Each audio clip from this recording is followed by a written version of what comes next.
Welcome to Focus Sport. This is the Olympics News Wrap.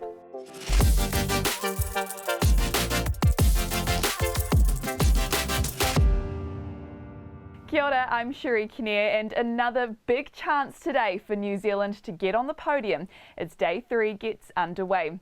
So let's get you up to speed with what went down on Day 2. Swimmer Lewis Clareburt smashed a New Zealand record in his 400-metre individual medley heat, qualifying through to today's final. Earlier in the day, our rowers were back in action. Kerry Gowler and Grace Prendergast stayed on track for a rare double Olympic gold. The world champion duo cruised to victory in their opening heat of the women's pair before jumping into the bigger boat with the women's 8, which won their opening heat to progress straight into the final. In the men's, Stephen Jones and Brooke Robertson secured automatic qualification into the semi-finals of the men's pair. The Black Sticks men went down fighting to world number 5 India, losing their first game of the campaign 3-2. Goals from Kane Russell and Stephen Jennis. New Zealand's road cycling hope George Bennett finished 26th after staying in the main group for much of the race. As expected, compatriot Patrick Bevan failed to finish. Ecuador's Richard Carapaz bringing home the gold medal there. And the football Ferns are on the edge of Olympic elimination after a 6-1 defeat to the United States.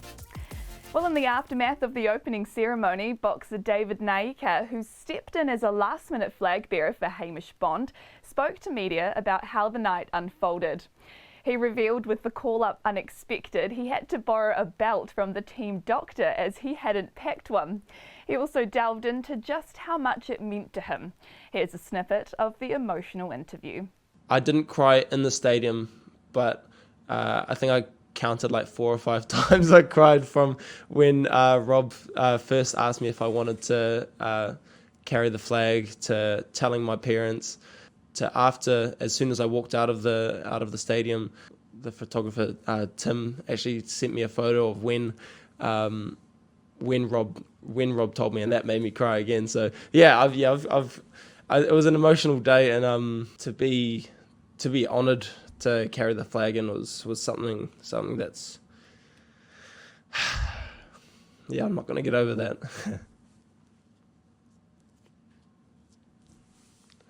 I'll stop crying for the next one. Sorry guys, give me a sec. Got any questions for David? I'll sort myself out. Give me a sec. You're good, David. So special to see just how much that moment meant to him, and if you're wondering, Naika will start his quest for gold in the ring on Tuesday. In other news, China's Yang Qiuyan earned the first gold of the Tokyo Games. She defeated Russian Anastasia Galashina in a tough 10-metre air rifle shoot-off. And weather experts are monitoring a developing typhoon that could hit by the end of the weekend or early in the coming week. But not everyone is cursing Mother Nature. The surfers are expectedly excited as its potential to provide some big waves. Well, let's take a look then at the medals table so far, because as mentioned, we finally have some countries on the board. China are at the top with 3 golds and a bronze, followed by Italy with a gold and silver. Ecuador just sneak in there with that road race gold.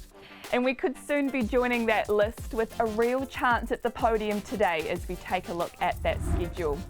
Lewis Clareburt races in the 400-metre individual medley final at 1:30. You won't want to miss that. Our surfers also get underway today. Billy Stearman and Ella Williams in the first of their heats. Luca Jones starts in the canoe slalom in her first heat at 10:05. Some other events to keep an eye on. Sam Meach has his first race at 5:35. The Black Sticks women get their campaign underway against Argentina, and the Ollie Whites will be keen to back up their opening win playing Honduras tonight. Surfing fans will be excited to get a first look at the sport on the Olympic stage today. Ella Williams' dream is coming true after, for many years, thinking that it was out of the picture for her. Now, you may have seen her walking in the opening ceremony on Friday night, and she was smiley as always, waving to the cameras. But so much more goes on behind the scenes, as she revealed to New Zealand Herald sports reporter Chris Reeve earlier this year. It's definitely a journey for me getting to that point. You know, there's a lot of ups and there's a lot of downs. You know, I've lost a lot. I've lost a heap of a lot, and I've won a couple, but when you win those sweet few, it just makes it so worth it, and you go, oh yep, those downs were really worth it because it's brought me to the ups now, which is, it's just an amazing feeling, and you can't really describe that to anyone. Yeah, being on tour is a challenge, and by any means it's not easy. It's easy to glamorize it, I think, online. Yeah, they don't see you, the losses of you crying in your hotel room just because you wanted that win so bad and you've just come halfway across the world to compete in this, and you get knocked first heat, and it's like, okay, go home now or go to the next comp, and you really have to pick yourself up and pull yourself onto the next one with the same emotion and the same enthusiasm as you did on the first comp. Obviously being Olympian was never an option for surfers because it's never been in the Olympics, so it was definitely like not my plan when I was growing up. It was just to be world champion on the WSL, which I'd looked up to, but I could become an Olympian, you know, because that is the pinnacle. That's your, you know, your dream. You've really made it when you get there. You can watch the full video on the New Zealand Herald website with premium access.